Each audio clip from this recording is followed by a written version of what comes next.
Many people wake up every day feeling low on energy. No matter how long they sleep, they just find that they just keep pulling themselves into the day. They blame it on all sorts of things: stress, difficult work schedules, you name it. But very few of them actually pause to think, could this be something more sinister? My name is Dr. Etuket, and I run a program called Vigorize, which seeks to help people take control of their energy and blood sugar without having to depend on medication. Feeling low on energy is one of the earliest symptoms of type 2 diabetes. How? Well, when your muscle cells are resistant to insulin, they don't take up glucose as efficiently as they normally would. As a result, the sugar piles up in the blood, whereas your muscles are deprived of that glucose, which they need to make the energy. When your muscles are not making enough energy, you're going to feel weak. You may also feel hungry because, even if the sugar is in your blood, as long as it's not reaching the muscles or other cells where it should, like your brain and so on, you are going to feel hungry and low on energy. If it's your brain, you will have mental fog where you're having low concentration, or you may even start forgetting things easily. The point is, feeling low on energy physically and mentally should not be ignored. That poses the question: it therefore should be important that one actually seeks to build strength. One of the most important things when it comes to building strength, of course, apart from eating the right kind of food, is doing the right kind of exercise. When it comes to exercise, I'm a big advocate of resistance training. Resistance training is a kind of exercise where you move your body against some kind of force. Now, whether it's pushing, as in push-ups, or pulling, as in rows or pull-ups, or whether it's some kind of squatting exercise like conventional squats or deadlifts or lunges, resistance training exists along some kind of spectrum. What I mean, you can use resistance training to build strength, which is on this side of the spectrum. You can use resistance training to build muscle, what is called hypertrophy. Or you can use resistance training to build endurance, which is on the other side of the spectrum.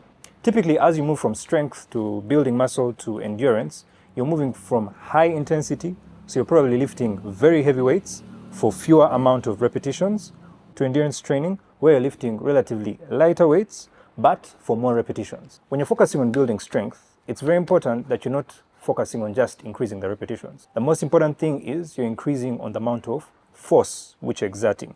The speed of motion, you're lifting heavier. So like as I said, I'm putting on a weight vest because I don't want to just be pulling my body weight, which is about 74, 73 kilograms. So I've added 8 kilograms, that's about a tenth of my weight. I want to make it more challenging, more intense, and then I want to move fast. Now, when I'm carrying a heavy weight like this on me, I'm not going to move as fast in the pull-up as I would if I didn't have this weight. If I didn't have this weight, I could probably even pull much higher if it was just my body weight. But once I put this vest on, it's going to be harder, more intense. I won't be able to hit that height, the same height I would as if I was doing the pull-up without the weight vest. But also, I won't be able to move as fast. But if you want to actually build strength, not just go through the gym and go through 1 set, 2 sets and that kind of thing, you have to exert what is called maximum intended effort. So even if there's weight, you intend to move as fast as possible. So that means you think about it fast. You look at the bar. The only thing I'm thinking about is getting as high as possible. I'm not thinking about the weight on me. I'm not thinking about all that stuff. No, I'm locking in my mind. So there's a mind-muscle connection to my biceps, to my back, to the muscles of my forearms. I'm just thinking, get above that bar. I'm not thinking about, is the form that right? That's not the core thing which I'm thinking of when it comes to strength. When you're focusing on the muscle building component, the hypertrophy segment, which is in the middle, it's very important to actually think about the form and all that. Now, I'm not saying use the wrong form. No, that's putting yourself at risk of injury. But that's why when you have a well-structured resistance training program, you actually go through all these categories, such that when you're doing the strength portion, it's now second nature. You know the right form for a pull-up, so you're not thinking about it as much.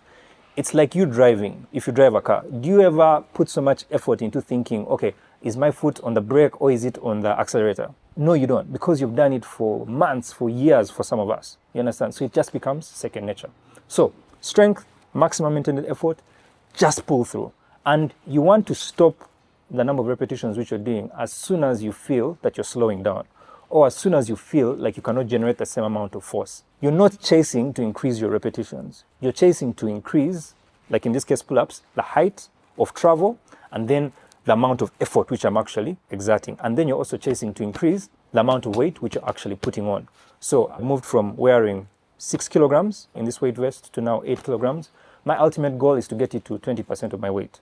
So I want to be able to have 14 kilograms in addition to my weight. But then I want to be able to hit those same 5 repetitions for 5 sets, but this time with 14 kilograms. And moving as fast as possible, probably even faster. So that's the goal when you're focusing on building strength. It's very important to incorporate that and not just go and lift weight, because you can go and lift weight and do all sorts of exercises and you're still waking up and you're not feeling as strong as possible. So that's one side of things. Of course, in the case of type 2 diabetes where there's insulin resistance, building muscle, that center component, is also going to be very important. Because if you can increase the amount of muscle mass which you have, that muscle gets more sensitive to insulin, so it takes up glucose even better.